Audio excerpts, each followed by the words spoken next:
right, welcome everyone. Happy to see so many of you here. My name is Aleksandra Kuczerawy. I'm a postdoc fellow at the Center for IT and IP Law at KU Leuven in Belgium, and I will be moderating the panel. Hello. The topic of the panel is AI and content moderation by social media platforms. And we see multiple initiatives around the world presenting AI as this magical solution to the difficult problem of content moderation. And the calls to use AI intensify usually on the occasion of particularly challenging period or tragic event. And here we can think of examples such as disinformation about pandemic, about the vaccine, recently also disinformation about the ongoing war in Ukraine, or events such as live stream shooting, as we've seen recently in the US and a few years ago also in New Zealand. And the message that is given is usually AI can do it better, and AI can do it faster, and that more AI would lead to better content moderation. But it's actually not that simple. Definitely not as simple as just deleting wrong tweets, as was recently suggested by one prominent Twitter user. So there is no one AI technology. There are different technologies, starting from filters operating on the basis of hashtags, to more sophisticated machine learning technologies that can analyze new types of content. But none of them is perfect, and they all face challenges. For example, struggling to recognize context in which content is used. And context matters. Are we talking about material glorifying terrorist act, or are we talking about a journalist who is reporting about such an act? There are also very different types of content that are targeted by AI. So content that is illegal regardless of context, such as child sexual abuse material. But also other types of illegal content, terrorist content, hate speech, incitement to violence. Then we have infringing content, defamation, copyright infringements. And on top of that, we also have disinformation, which, according to EU policies and definitions, is not illegal, but we know it may cause actually a lot of harm. So in some of these cases, the use of AI is more accepted in the others. But they all run a risk of producing false positives and false negatives, and by that impacting the exercise, the use of the rights, the exercise of user rights, in particular freedom of expression, access to information, but also right to assembly, right to privacy, and right to non-discrimination. So how do these tools for identification and analysis of the very different types of content, how do they work? And which data do they need to be effective? And are the challenges and risks, especially for fundamental rights, the same in all these cases? We have here with us a group of amazing panelists to discuss these and other issues. And it is my pleasure to introduce, in the order of their interventions, we have Nicola Aitken, who's a content policy manager within Meta Stakeholder Engagement Team, which sits in Meta Trust and Safety Team, where she works with external stakeholders to get independent external feedback as part of Meta policymaking process. And she primarily focuses on misinformation, news integrity, and algorithmic ranking. Next, we have Eva Maydell, who's a member of the European Parliament and president of European Movement International. And Eva will be with us online. And in the European Parliament, she's a member of the Industry and Economic Affairs Committee, vice chair of the Delegation for Relationships with Japan, and a member of the Delegation for Relations with the US. And MEP Maydell is the EPP Group Rapporteur on the CHIPS Act, and their lead rapporteur on the AI Act, and the Group Rapporteur on the NIS2 Directive on cybersecurity. Next, we have Guido Lobrano, who's a Senior Vice President of Policy and Director General for Europe at the Information Technology Industry Council, leading their work on the European Union's activities impacting technology and innovation. And he coordinates ITI's work on EU initiatives in areas such as privacy, cybersecurity, artificial intelligence, data, competition policy, and platform issues. And finally, we have Eliska Pirkova, who works as Europe Policy Analyst and the Global Freedom of Expression Lead at Access Now, the international civil society organization that defends and extends digital rights of online users at risk. And as a member of European Access Now team, she leads the work on content governance issues, including the EU Digital Services Act. Before we start, I would like to tell you that Eva will have to leave us in about 45 minutes. So what we're going to do is that after initial interventions by all panelists, I will briefly open the floor for the questions from the audience. So think already if you have specific questions directed to her, because you'll have a very brief moment to ask it. And after that, we'll go back to the regular rhythm of the panel. And with that, let's start. Nicola, please. Thank you so much. It's such a pleasure to be here today. So I'm going to start by talking a bit about how we use AI in our content moderation at Meta, and then talk a little bit about the risks and how we mitigate them. So, content moderation at Meta across our platforms really relies on a mixture of technology, human review, and community input. And when we first started doing content moderation over a decade ago, really we relied on users to report content which they came across and which they thought violated our community standards. And then our human teams would review each piece of content chronologically, individually, to determine whether it broke our community standards. Of course, now it is unfeasible that a human could review every piece of content that gets reported. And so we introduced technology to help make that process smoother and faster. So AI technology really helps us in three main ways. The first is about proactive detection. So our systems are able to proactively find content that is highly likely to be breaking our community standards and take action without the need for human review. This helps us to detect harmful content before people can see it, before it causes harm. The second area then is prioritization. So AI helps our content reviewers prioritize the content that they look at. That means that rather than just looking at it chronologically, they can look at the content that is the most harmful. And we use signals such as virality, the severity of the harm, and the likelihood that it is violating. And that means that they can really focus on the decisions that are most time sensitive or the most critical for humans. And it also means that they can prioritize looking at the areas that need the most context, that need that additional input that our technology just can't quite get. The third area then is automation. So AI helps us scale the decisions by our content reviewers. It means that AI can apply content decisions to a range of identical or very similar content, and that means that our content reviewers don't have to spend time reviewing the same piece of content or highly similar pieces of content over and over again. So our technology is really helping us to detect violating content and improving and playing an ever-growing role in that process.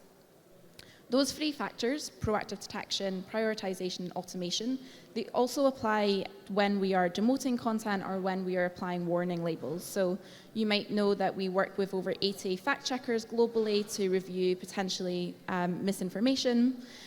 AI technology helps that process as well. So, our AI technology uses signals such as user behaviors, for example, comments on posts saying this is false or I don't believe this. It can also use similarity detection, and during major events, we use keyword technology to be able to group content for our fact checkers to be able to review. So we've used that around COVID-19. We've also used it around elections. Climate misinformation is another example. And it means that the fact checkers can access particular categories of content that they think is important or time sensitive to review. Once our partners review and rate content, again, we use automation to apply that decision to identical or highly similar content so that they're not reviewing the same thing over and over again. So how well is this working? Let's look at some of the stats around this. So last week, we published our quarterly Community Standards Enforcement Review. That's a report that comes out and looks at content. So the one that came out last week looks at content from January to March 2022. So we removed 15 million pieces of hate speech content in that time period. 95.6% of that was removed by our technology before it was reported by users. And that's a really huge increase from 2019, when that percentage was 80.5%. So you can see our technology is improving and identifying content a lot faster. Another example, we removed 18.6 million pieces of child sexual abuse material. Again, 97.5% of that was removed by our technology. And so the number of people who would have seen that content would have been very low, if anything at all. Finally, out of 1.6 billion fake accounts that were removed, 99.7 were removed by our technology, often within minutes of being created. And that number doesn't even include the accounts that are automatically blocked before the creation can even happen. So we're always looking for ways to involve how we use that technology and keep our users safe. But we know that the use of AI comes with risks, so let's talk a little bit about that. We have a responsible AI team. Their role is to develop guidelines, tools, and processes to make sure that we use our technology responsibly. That team is made up of ethical experts, social and political scientists, policy experts, as well as engineers. Ensuring accuracy is a really key priority for us. We know that it can be hard for technology to accurately identify content, and there's a real risk of it erring on one side or the other.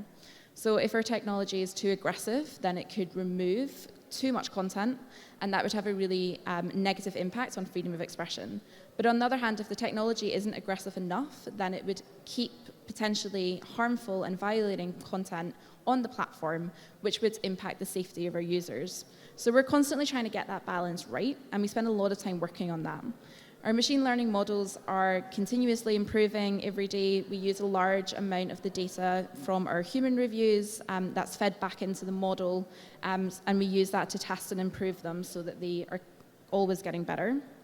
But we do know that technology can make mistakes, and so when that happens, it's really important that users have the opportunity to correct them. We always notify users when their content is removed. We explain what policy has been violated, and we give them the opportunity to appeal that.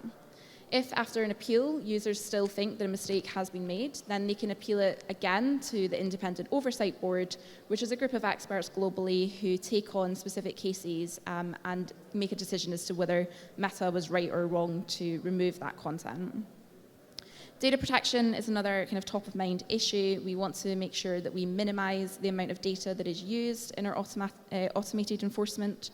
If we take hate speech as an example, really we found that actually we can identify hate speech just by looking at the content itself and comparing that to other examples of hate speech that we have already detected or the experts have told us is hate speech, for example.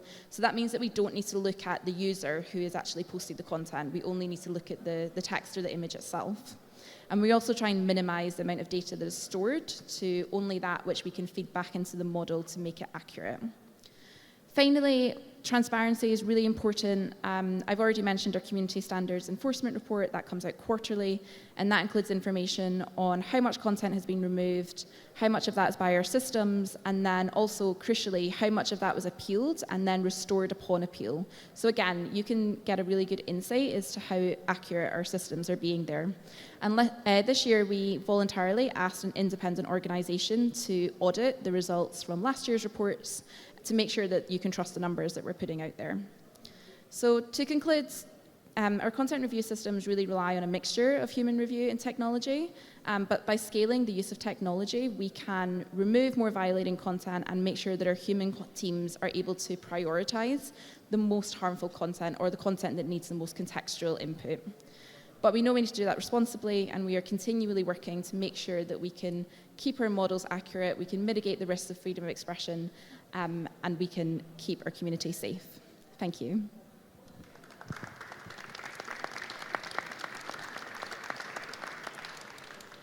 Thank you. And now, Eva, please. Good morning, and thank you very much for having me and for organizing this very timely discussion. I say timely because of the war and outrage we witnessed in Ukraine, and that has put, once again, disinformation and content moderation really at the top of our political agenda. But of course, anyone following this space and working in that area will tell you that this is a war that has been going on for years, if not decades, dating back to the earliest forms of propaganda. So what makes this information war even more serious and urgent, I think, is the potential of technologies like AI to basically be able to exponentially expand the reach of such harmful but also illegal content.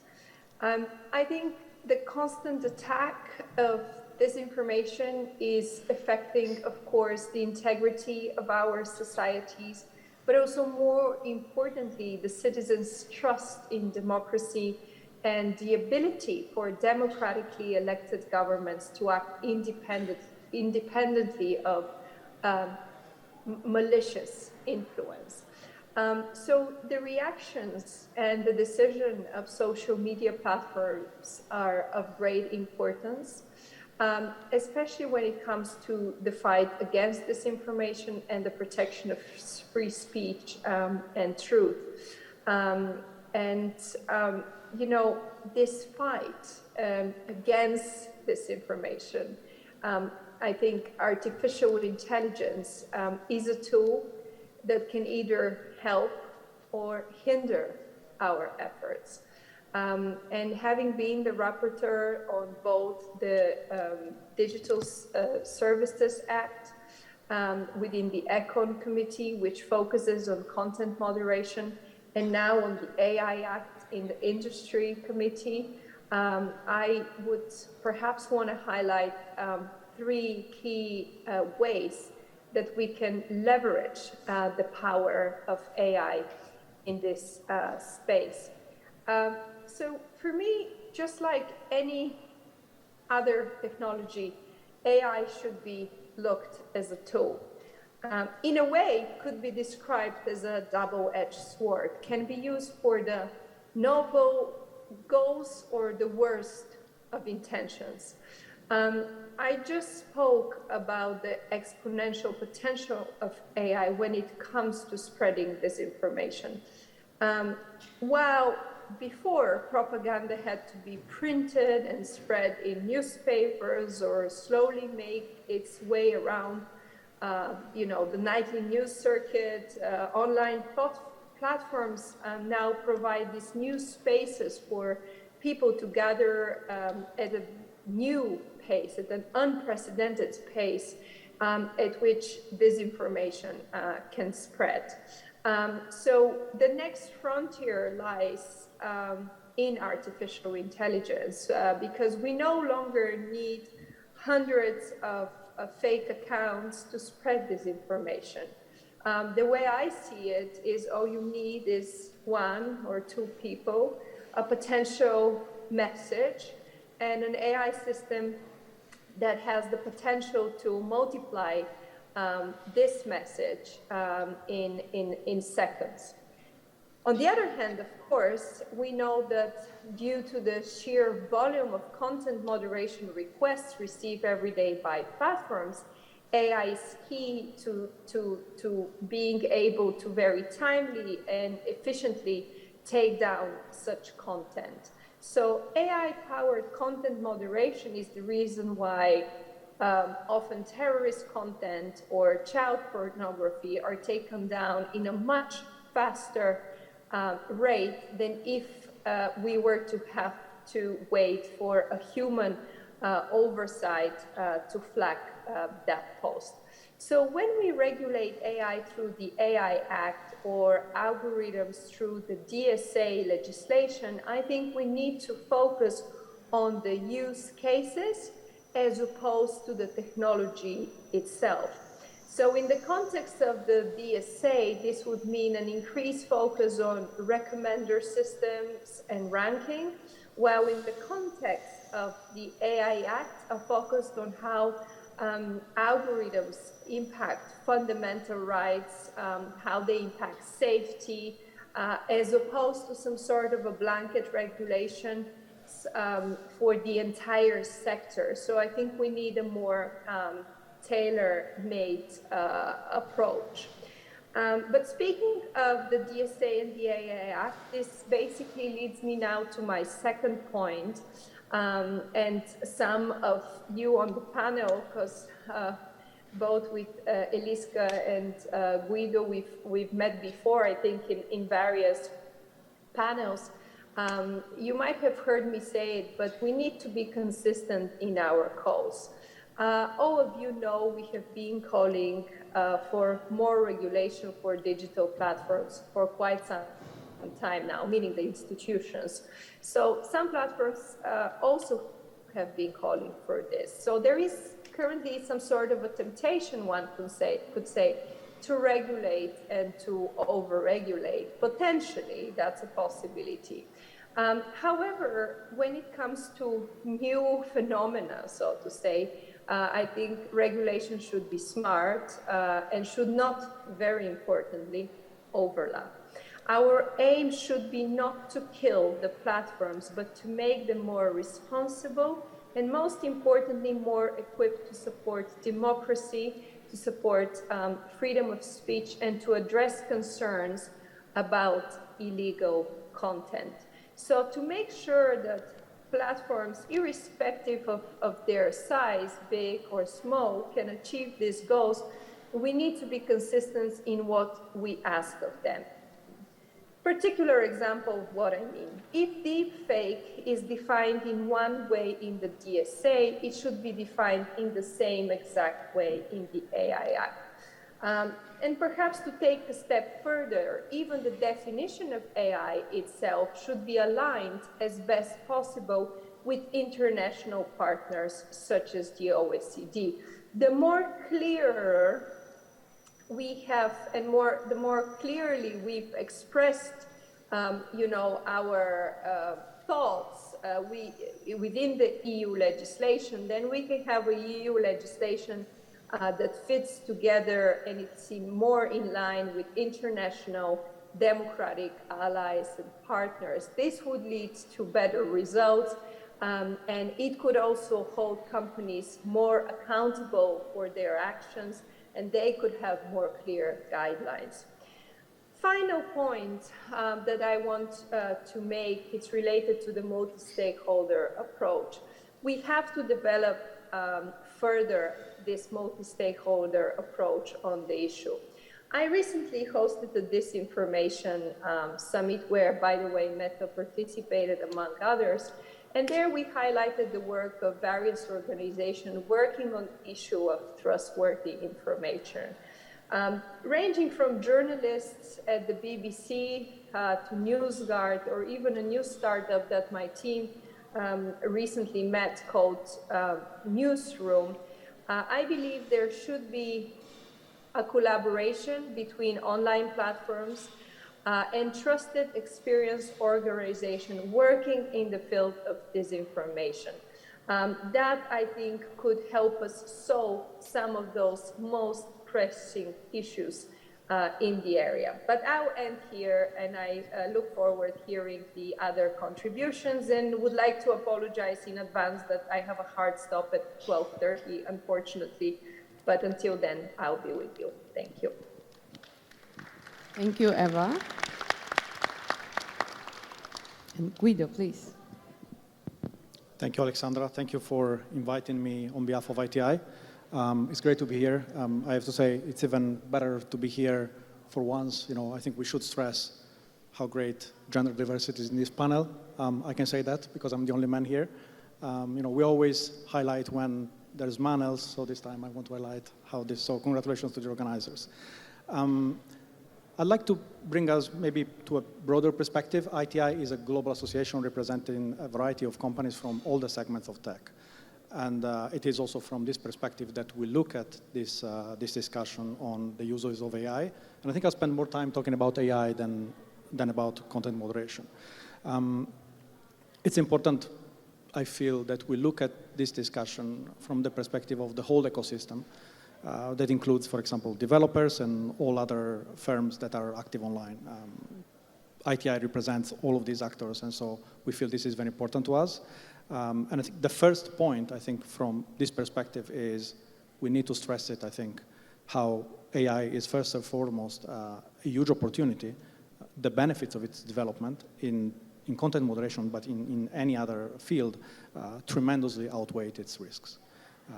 And in fact, tech companies, in the broad sense, are using AI for a variety of different functions, most of which bring efficiency gains without really posing significant risks. Now, of course, also in content moderation, there are different reasons why algorithms and automations are used, and we heard some also from Nicola. The one main goal remaining is keep users safe and secure. And so, we know how AI can help make sure and enable proactive action against illegal content. But also, if you think about other uses, again, beyond social media, reducing, for example, spam in our email. I mean, our email would be a pretty scary place without automated spam filters. And again, in most advanced applications, the advantage is that you are able to act proactively and at scale to a degree that would not be possible without that. And now some companies are also developing new AI technology that is being able to learn from mistakes, looking at content that has been removed and then appealed and subsequently restored, and then integrating this learning into the daily functioning. And again, this is very important from a global industry perspective, where when you are moderating content, you need to take into account a variety of social, cultural, and socio-political context. There are lots of examples. I think there is one interesting example in the report that you mentioned about a word that in American English is an offensive slur, but is actually a common word in the UK to indicate a cigarette. And so, under the letter, that would not violate any policy. But of course, the AI system needs to learn that and then integrate it again. The other, I think, interesting element is that it's very clear that industry across the board is facing a very similar scrutiny as social media platforms are facing as regards the use of AI. And it is expected to do more, rightly, to address and explain the impact of some of these systems on fundamental rights, as also MEP Maydell has highlighted. Now, this can be done probably in a number of ways. I would like to maybe outline three, which is, of course, solving the unintended consequences of algorithms, providing more algorithmic choice, and finally also ensuring that there is a transparent way to explain how these systems work. There is an obvious, I think, an obvious example of how regulation is addressing these challenges more horizontally, and this is the AI Act. There is a lot of focus, again, from all companies, regardless of the sector, on how certain uses of AI will be regulated through this regulation. There's also a lot of questions about how certain uses that maybe will in themselves are not high-risk uses, but would happen in the context of a high-risk sector, then how would this be regulated? There's plenty of examples. To give you one example, we often think about critical infrastructure. That could be easily identified as high risk, but then there are maybe video surveillance systems inside a critical infrastructure facility that use fairly basic AI tools to analyze a video, and then it's unclear now whether those uses should also be regulated. We don't feel like they should be regulated as high risk, but there are again a lot of questions. Now, I know, Aleksandra, that you want to touch upon all of this later, so I'll stop here. And there's also a very scary big counterclockwise clock here that reminds us all to be mindful of time. So I'll stop here. Thank you. Thank you, Guido.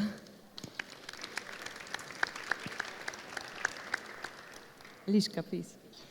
Thank you very much. It's a great pleasure to be here today. And we've already heard some data and statistics on the content moderation and the deployment of artificial intelligence, or rather automated decision-making processes in content moderation. But we could perhaps conclude, based on everything that has already been said, that there is, let's say, around 85 to 95% that is being shared by users, proactively identified by social media platforms before it is even reported by individual users. And we could also say, based on previous transparency reporting done by platforms, that around 70 to 85% of content is being restricted on these platforms before any user can even see them. So we see that there is a strong reliance on the use of automated decision-making processes, and there is a necessity for their deployment.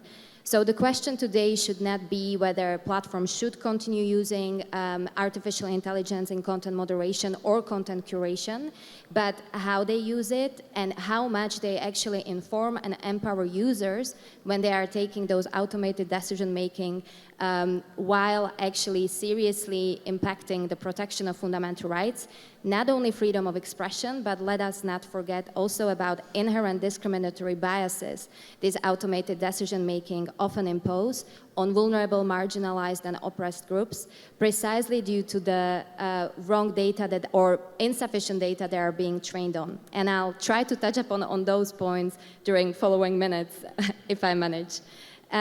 So what do we mean when we discuss AI-powered content moderation?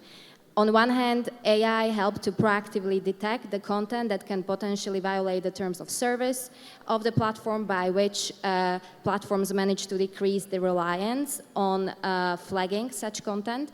And often it's also important to point out that the majority of content is actually being taken down based on platforms' terms of service, which is often happening outside of any public scrutiny, and it's rather a opaque decision-making process, very much dependent on how much information platforms are willing to disclose. And of course, currently we have several legislative proposals trying to mitigate these opaqueness of these decision-making processes, and Digital Services Act has already been mentioned.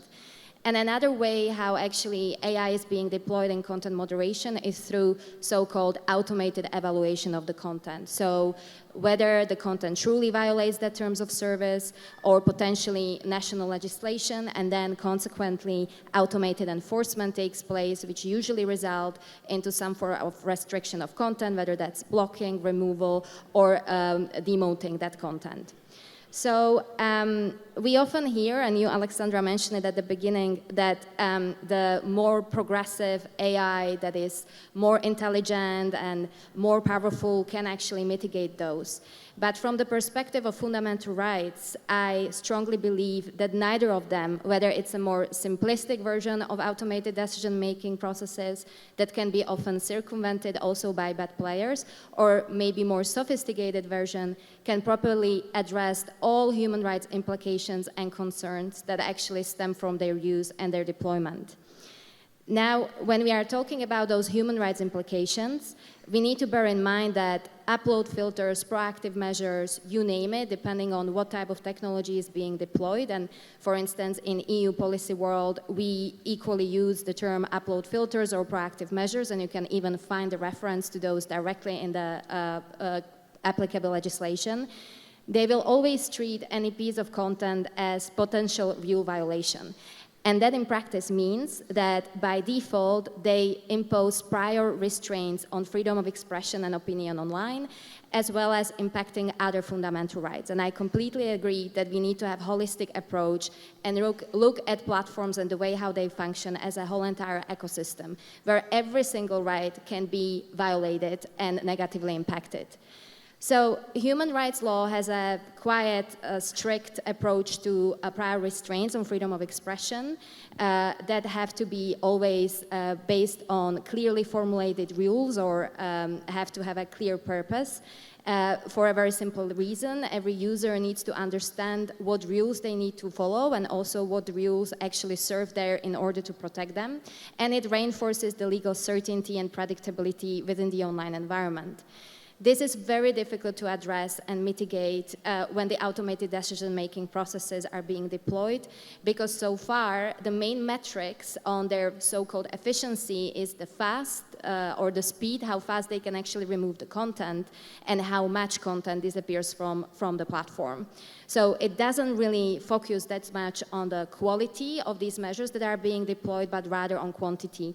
And this is something civil societies have been pointing out for a very, very long time. And it's pretty much only now that we see legally mandated transparency and other tools that can effectively empower the user in different legislative proposals. And again, I will specifically mention the Digital Services Act without still not seeing the final text. Hopefully that's coming our way very soon. So a final point before I will conclude. We spoke about the clarity of the rules within the terms of service, and we often see, based on our own experience as a global human rights organization, how different languages are being still underrepresented in content moderation, which consequently results in training data being mislabeled and also the terms of service being applied unequally across the world. Again, those who are on the receiving end of these violation and discriminatory biases are specifically minority languages, but we also see how, for instance, Arabic languages and different dialects are often being moderated by very few human moderators who are based in Morocco and often do not have a proper understanding of these dialects.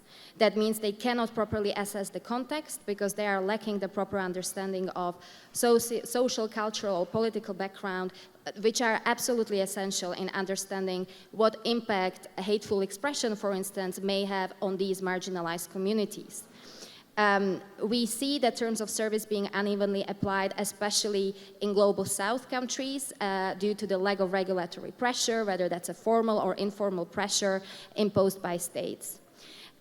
These are really essential issues that we have been monitoring for a very long time, and we see, unfortunately, very little progress. And Eva rightly pointed out to the ongoing illegal invasion of Ukraine, where, again, these issues become even more prevalent in countries that suffer crises, emergencies, as well as situations of war or conflicts, where specifically this underrepresentation can really have a fatal consequences. Since freedom of expression and other rights are always going hand in hand with the state of the rule of law in the countries which are concerned by these bad practices. I'll stop there, and I'm really looking forward for further conversation. Thank you. Thank you, Eliska. All right, so as announced, does anybody have an immediate question for Eva? And if you don't, then I do. Actually, there is a question there. Hi. Hi. I'm Jakob Zahnhold from the University of Vienna. I have a question to Eva regarding the focus within the AI Act discussion on these. I like that you highlighted that the focus should be more on use cases of AI rather than on a concrete definition of AI. And I wanted to ask you if you could share any details on the current discussion, if this is also implemented. Thank you. And I'll quickly add my questions, and then you can take them all together, Eva. So as we've seen, there is a number of instruments that directly and indirectly address the use of AI. We have terrorist content regulation, the DSA, the AI Act, but also the newly released proposal for the CSAM regulation, draft directive on combating violence against women, draft regulation on transparency and targeting of political advertising. So, and this is actually a question also for others to jump in. how do you see their potential to actually address some of these issues mentioned here? And Eva, for you, are they coherent with each other? Because it all has to work together. So please just take them all together. Thank you. Thank you very much. You listed so many different pieces of legislation that sometimes it feels I need the support of AI to be able to go through them all.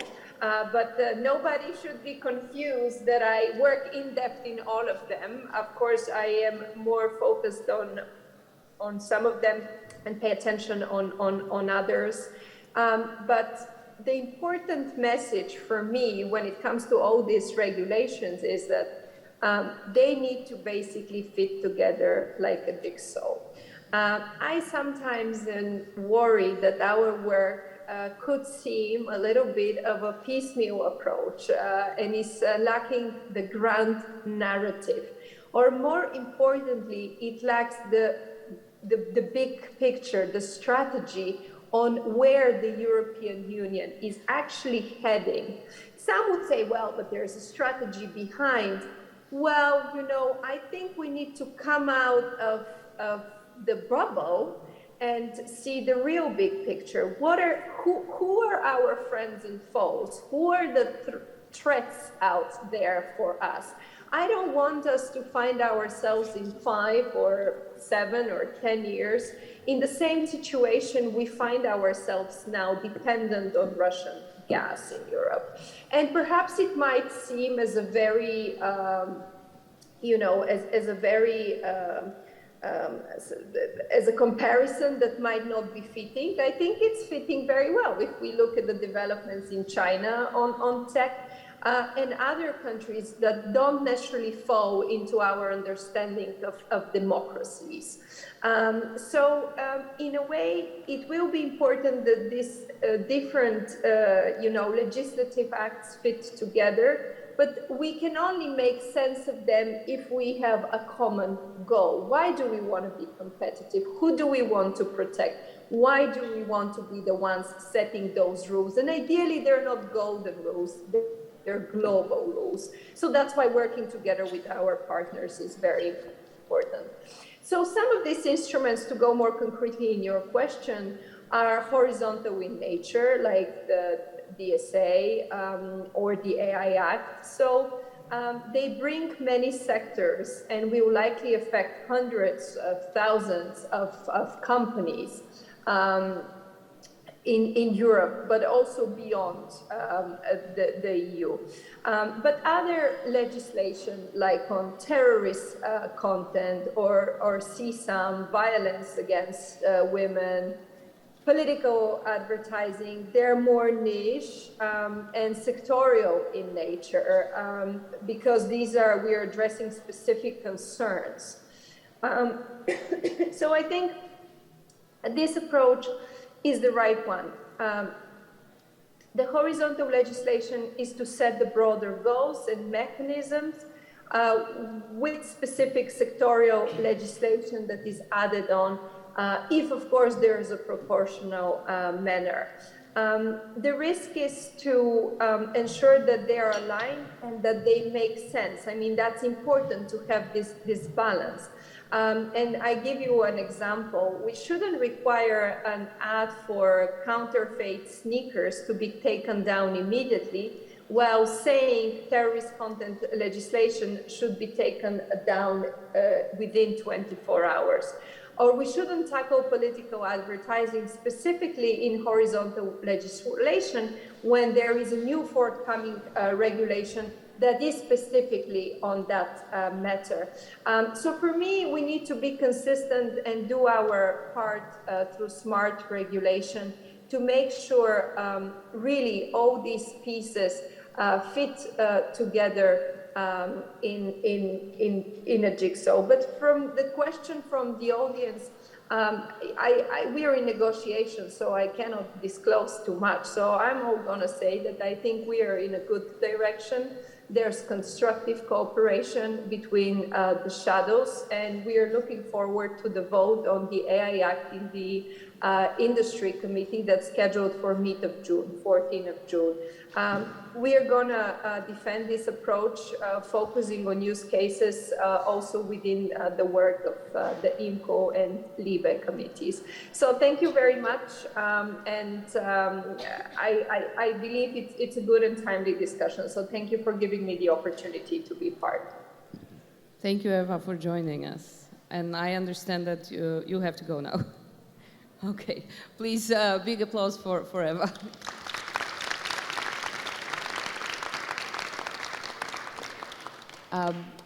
Would you like to follow up and comment and respond? Guido, Eliska? And I'll add one more layer to that, because apart from EU, we have also other international organizations that are taking initiatives on AI. We have UNESCO, we have OECD, we have OSCE policy guidelines that I think, Eliska, you participated in the works on. Council of Europe released several recommendations on AI, and also, if I can advertise, really nice guidance note on self and co-regulation on content moderation. So how does that all fit together, and which elements in this number of instruments you see that could actually be helpful here? Everyone. Thank you. This is a great question. So maybe I will start from the relationship between the horizontal framework, which in the EU context is represented by the Digital Services Act, and its relationship with the more sectoral legislation that has already been mentioned, such as, for instance, online terrorist content regulation, but also copyright directive, for instance, CSAM that has been introduced, and there are many huge gaps and question marks from the fundamental rights perspective, of course, and other legislation that has a different approach to content governance in contrast to DSA. The power of the DSA lies that in the fact that it actually focuses on systems and processes platform deploy when they moderate content or they curate the content, and it tries to mitigate the risks that are stemming from these processes. So it does not contain direct deadlines for content removals. It doesn't push platforms into immediate deletion. It doesn't even define what illegal content is. That is something that remains in the discretion of member states. We have to be extra careful on one hand that all that other sectoral legislation that actually exists is complementary and not contradictory to the DSA, because, for instance, if we look at online terrorist content regulation, that still very much follows these old generation or trend of laws that were focusing of quick deletions. We don't care how, we don't care what kind of systems you use, just get it away from the platform. DSA mitigates that, but also we should not allow for too many carve-outs for these sectoral legislations from the horizontal framework that DSA represents, because then there will be very little for the DSA to actually actively regulate. And your questions on the international standards, I think Council of Europe have been doing a great work, and you, Aleksandra, you are the part of those committees, and also the recommendations on intermediate reliability are excellent. We've been using it in our policy work for a very long time. So I think there is a bunch of good body of literature and standards and expert work that can actually feed into these different initiatives on how to tackle the spread of illegal or potentially harmful content online. And I think I will again mention the DSA, although by no means I'm saying it's a perfect law. We can say that DG Connect, the main team that actually drafted DSA, really carefully listened this time to all experts and did their best to take as much on board as possible. But I think we need to now make sure that the law is also properly enforced. And really the devil lies in the enforcement, and how also these different enforcement model mechanisms, for instance, the one in the proposed regulation on political advertisement, complements the structure that is suggested in the DSA, especially when it comes to the enforcement over very large online platforms and due diligence safeguards, which is really the most innovative part of the DSA for me. Guido, would you like to add something? Yes, thank you. So it's interesting that you mentioned the DSA is the horizontal framework. As I said, we look at it more from an AI perspective, and so for us, the horizontal framework for AI is the AI Act. Now, we all know that the AI Act as such would not apply to content moderation because it's been made very clear that since the DSA and platform regulation have already specific provisions, then there is no need for the AI Act to apply. But still, the principles need to be consistent. And again, I think we have the DSA, of course, we have the AI Act. We also have discussions on AI liability. That essentially means what happens if an AI system gets it wrong, creates a detriment to an individual, who's responsible, who pays, and in content moderation, that is also something that might come up in the future. And also, we have existing rules like in GDPR, for example, that are quite relevant. So again, I think coherence is crucial here. And for example, just to mention, if we look at the discussions going on now, we still do not even have a clear definition of AI from a regulatory standpoint. You mentioned the work at OECD. A lot of that is being discussed at OECD. So that would obviously be hugely important for industry to know what we're talking about. We have seen and heard how the DSA contains many very relevant provisions here. Again, the principles in the AI Act are also very important. Transparency has come up a lot of times, and transparency is one of the paramount principles also in AI regulation. I think one very interesting example here is how AI rules would apply to, for example, the detection of deepfakes. So these are videos that are doctored by artificial intelligence and look like real, but actually, as you know, would see someone that would actually be saying things that in reality has never said, for example. And so according to new transparency rules, companies would have to label these videos as deepfakes and highlight how that content has been artificially created or manipulated. So in this sense, I think transparency is a useful way to address a lot of these concerns. But transparency cannot be an end in itself. And it's also difficult to adjust transparency depending on the recipients, depending on the people, how they understand transparency. If it's an expert audience looking at an algorithm, it's one thing. If it's a common user, then of course the type of transparency you want to provide needs to be different. And for example, could just be about creating awareness that you are interacting with an AI system. There is, I think, an interesting initiative that is going on that I wanted to mention since I talked about deepfakes. There is something that is called the Content Authenticity Initiative. This is an industry-led initiative that is aimed to create global industry standards for dealing with deepfakes and making sure that there is sufficient clarity and transparency on the origin. I think there's a lot of other issues that we can talk about when looking at transparency around how it's important not only for awareness but also for explainability, but also to facilitate oversight. Regulatory authorities having the possibility to access and see what happens behind an AI system. I think, though, there would be a point where it does make sense to stop, and that is, for example, when you talk about the design of an AI system, that is very often proprietary information of a company and doesn't necessarily help achieving the goals in content moderation, but also in many other uses. Yeah, I think that's what I wanted to say. Maybe if I can add one thing, sorry, that just came to mind. When listening to MEP Maydell, there is actually, we all know how exciting EU policy making is until the very last minute. There is right now a very interesting discussion taking place in the Parliament about a last-minute change in the DSA text that is looking at so-called stay-down obligations. So that would mean once a certain type of content is declared illegal, then how do you make sure that it does not resurface? And of course, I think it's difficult to decide how you do that without falling into the risk of having, breaching the prohibition of a general monitoring obligation. My point is more, this is not the kind of thing that you add last minute to a text without having a proper assessment of the implications. Thank you. And now I have a question for Nicola. which is something that probably everybody would like to hear. So last year we've seen several reports revealing that Facebook treats safety and well-being of users as a secondary priority instead to maximizing of user engagement. And that leads to a number of issues. For example, mental health issues for teenage girls using Instagram.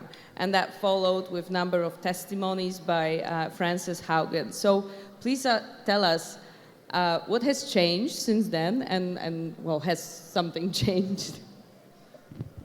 Thanks.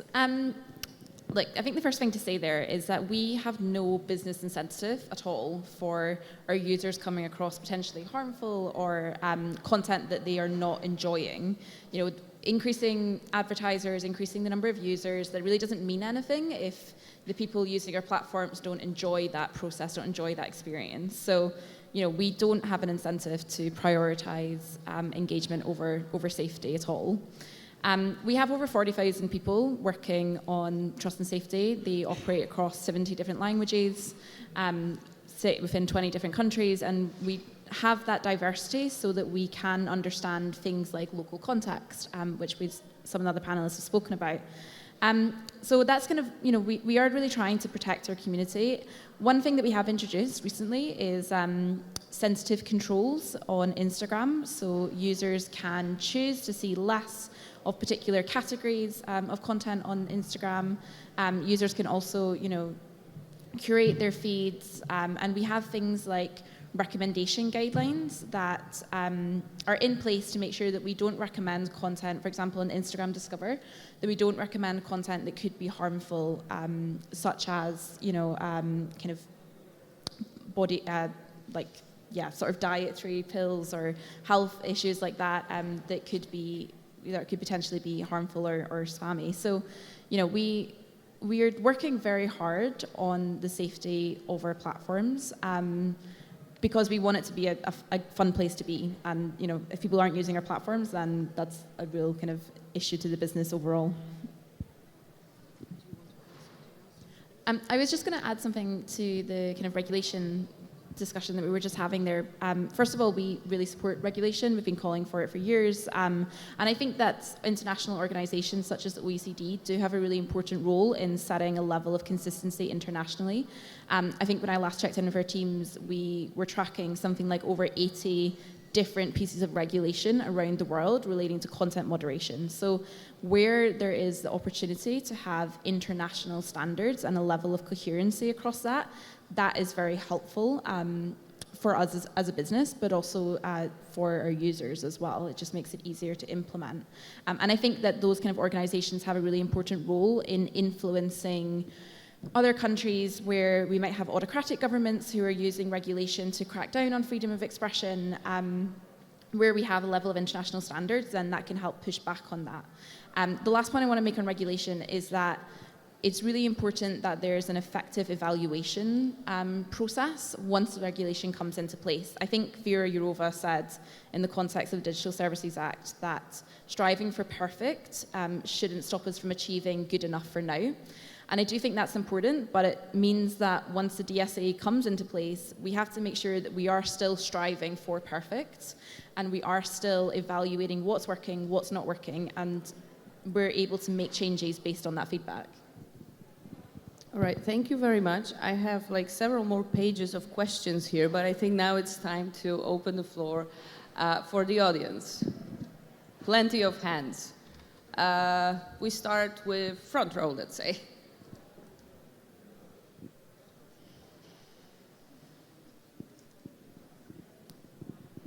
Yes, my name is Sarah Spiekermann, and I have a question from Mrs. Aitken, one question, which is, I know that there is a problem with amplifying content by artificial bots that amplify message distribution, and I wanted to understand what's the status, technically, within your organization to actually detect proactively this technology and to control it, and how big the problem is, how big the scale is. And then I have a question for the whole podium, which is about a full-fledged clear name authentication of anyone who is posting on social media. As we get better identification schemes, the question is, I mean, freedom of speech is one thing, but anonymous freedom of speech is another thing. And I wanted to get your expert perception of that. Please. Yeah, I can take that first part about bots. So bots are a really tricky area for us. There are some signals that we can use, some kind of behavioral signals that we can use to identify where accounts are engaging in atypical behavior. But it's worth noting that actually, you know, it's hard sometimes to make that distinction because we get humans who might post very rapidly during a short period of time. I think, you know, we've seen examples, particularly on Twitter, where somebody is perhaps commenting on a court case or commenting on a sports event or something, and they're posting very, very rapidly. And the technology says, actually, that's kind of not normal, maybe that's a bot, when it's not, it's just the context that it's based on. So it's definitely a difficult thing for systems to work on, but there are some signals that we can use, and we're continually trying to improve that. But I think as Elon Musk has perhaps been discovering, that's a trickier question than he perhaps thought. And for the second part?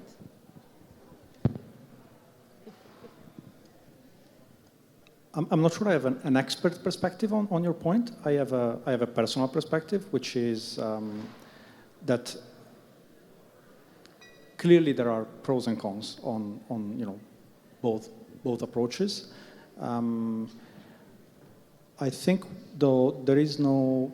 I'm not sure that identification is the silver bullet for addressing a lot of the things that are problematic online and in social media, and maybe there's a lot of other issues that might come up with forcing all users to be identified. We also have to think about other parts of the world and not only where actually all users are protected when there are serious threats to the safety of those individuals that maybe use social media for actually a good cause as well. So I think that's all I have to say at this moment on that. So I will answer your question also through practical example. So of course the right to anonymity and pseudonymity while using social media is number one priority for a number of digital rights organizations. And we saw, and we still see gradually how this is being attacked either by different regulatory proposals within Europe but elsewhere. For us, anonymity and pseudonymity means safety. And the same could be said definitely about encryption, but that's for another debate.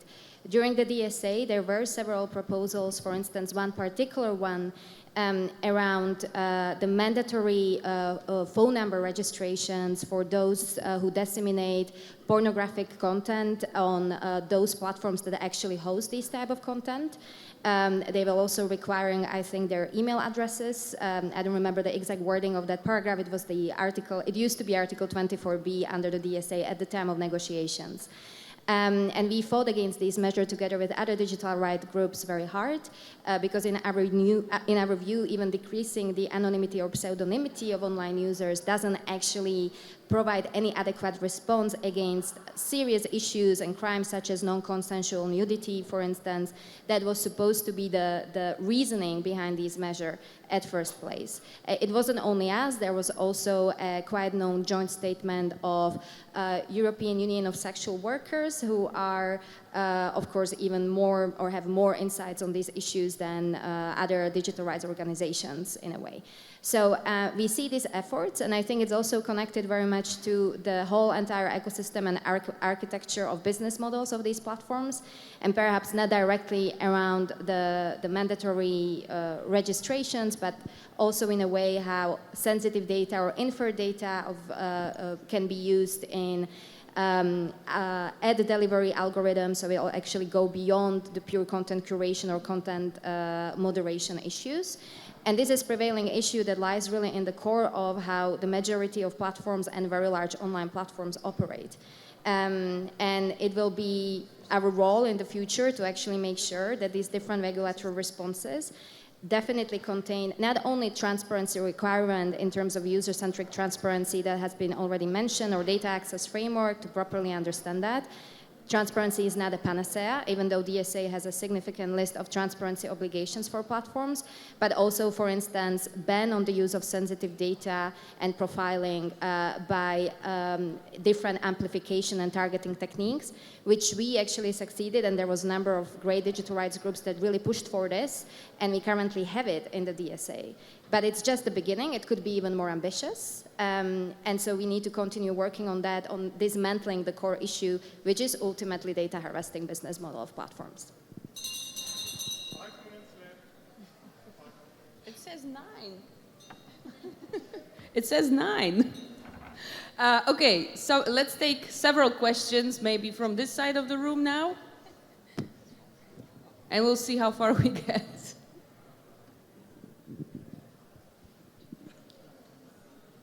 Hi, thank you very much for the interesting panel discussion, and a special thanks to Eliska for also defending our rights on the platforms we are discussing. I have to say I have serious issues with the statement that was brought here into the discussion that Meta has no business incentive to amplify harmful content. At least in the country where I'm from, the Netherlands, we are utterly grateful for Frances Haugen and the message she has brought to the world, and also having worked in tech. I've seen it for years now, and I think it's very, very important that it's brought to the entire world and that it's picked up. We all know that this company makes money based on advertising. I am an economist. You don't have to be an economist to understand that as long as engagement-driven algorithms are benefited and basically amplify the divisive, polarizing, and extreme content, which is a fact. We are talking about misinformation here. This is a fact, that engagement-driven algorithms amplify that content. How can Meta then offer us this little reflection on the actual outcome of preventing the harms we have seen in countries like Myanmar due to, indeed, the language inequity that has been addressed here on stage? Does Meta realize that there is a new generation of people entering the digital realm that no longer accept what I do perceive, apologies if this is too blunt and too much of an activist perspective, but as a sales story here? Thank you.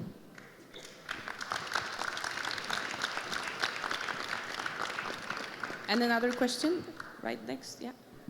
Yeah, I actually, I'm Guilherme Miglor from Leiden University, and I actually have two questions. First one for Nicola. She talked about the numbers on hate speech, and that is what I'm researching about.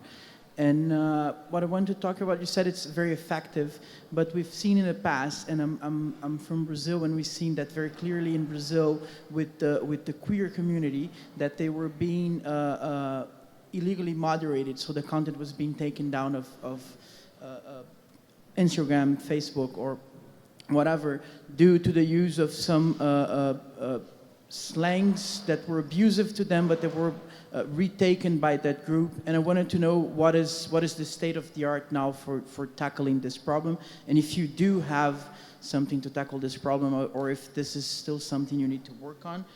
And the second question is to the whole panel. We discussed here the AI Act and the DSA, and my perception is that both those instruments lacked a little bit of punch, in the sense that the AI Act has a very broad and generic definition of what is prohibited, and the DSA bring very little instance where something is actually prohibited. And then going to what was said before, that the problem maybe lies in the guidelines and standards and codes of conduct of the platforms. Wouldn't we benefit for a more clear-cut list or definition of A, B, C, and D is absolutely prohibited, and then we work around this to tackle more sensitive or gray areas of content moderation? Thank you. Thank you. And I see they actually updated our clock, so we have minute 30 seconds. So please. Okay, thank you so much for raising this, first of all. It is a really important question, and I do want to assure you that we do take it incredibly seriously when there are instances of harm being caused by our platforms. And I'm not saying that our algorithms are perfect and never amplify harmful content. Of course they do. it's something that we're working on. We're not working on it just internally. We work with a whole range of external experts. We have our Trusted Partner Program, which is organizations who are based in many different parts of the world, including places like Myanmar, including places like Ukraine. And they are able to give us insight into what is happening on the ground in those areas where it is even more important to make sure that we're not amplifying harmful and violating content. So we have that feedback loop from them. And I think that actually probably answers the second question as well a little bit on what we're doing around hate speech or other speech that is a slur in one language or one context but not in another. The answer is that we have local experts who can give us that input. In terms of kind of Myanmar, we just published a human rights assessment that was done by an independent organization that came out last month, I think. And that gives a really interesting insight into what happened. We are reflecting on the lessons from that. We are implementing changes, and we will continue to do that for both kind of the uses of our platforms in everyday life, but also particularly where there are crises and conflicts. And Ukraine, again, is another example where we are actively working with human rights groups. We are actively working with experts on the ground to make sure that we can react quickly and we can prevent harm as much as possible. I think that's probably everything. All right, then I'll ask the other speakers for their closing remarks because we're out of time. Thank you. Thank you. I mean, we have a little time, so I'll briefly maybe address the question on the AI Act. I'm afraid I really disagree with that perspective. I think the AI Act is actually quite balanced in its approach. We think it's not about banning the use of certain technologies. The AI Act has some bans for very specific types of uses. For example, use of facial recognition by law enforcement in public spaces. But aside from those few bans, the whole point is a risk-based approach. So you don't say you cannot use AI or you cannot use a risk AI. You say if you use it, these are the requirements that you need to comply with: transparency, accuracy, robustness, and the likes. And I think that is much more forward-looking approach than just identifying certain uses today that in maybe even in 6 months from now may be overcome by the development of the technology. So now I don't know what to do. So maybe I go quickly back to your question, and that will be my concluding remark as well. So on the DSA and the definitions, as I mentioned, DSA focuses purely on illegal content. It does not contain any definitions. It leaves that to member states. That's for various reasons, also due to the discrepancies among member states, how they understand and define different categories of illegal content online. It doesn't do so because it also, the point is not to combat the concrete categories of the content, and that's actually precisely that reverse logic that DSA promotes. And I absolutely agree with the, and I believe for better, by the way. And regarding your comment on code of conduct and code of practices that are currently being revised or created from scratch, I absolutely agree. There is a number of problematic issues, especially with the code of conduct against illegal hate speech, whether that's direct encouragement to remove more content under the shorter timeframes. And unfortunately, we now do have a reference to code of conduct in the DSA in recitals, in 2 recitals at the moment, which is rather unfortunate. And I'm hoping that the code of conduct will be eventually seriously revised, given that it will gain more importance under the Article 27 of the DSA, the mitigation of risk measures that directly rely on these co-regulatory measures. So that will be definitely another thing to focus on years to come, and we will need all the support and expertise we can get there.